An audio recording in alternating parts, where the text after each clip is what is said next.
you seen Prophet Muhammad والسلام, in your dream?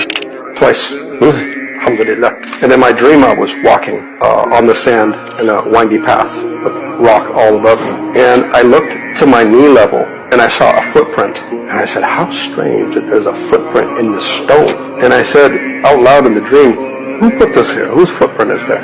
And I heard a voice behind me say, this is the footprint of your father, Abraham. And I said, my father's name is not Abraham. He said, the Prophet Abraham. And I turned around, and subhanAllah, there he was, Rasulullah sallallahu alayhi wa sallam. And right before I got to him, I wanted to fall on my knees and hug him, but the dream ended. So I woke up from that dream longing to see him again in my dream. And many years later I did. And I was in the desert, and I saw in the distance, he took my hand and he said, I want you to meet other people. And he sat down, and I sat down right next to him.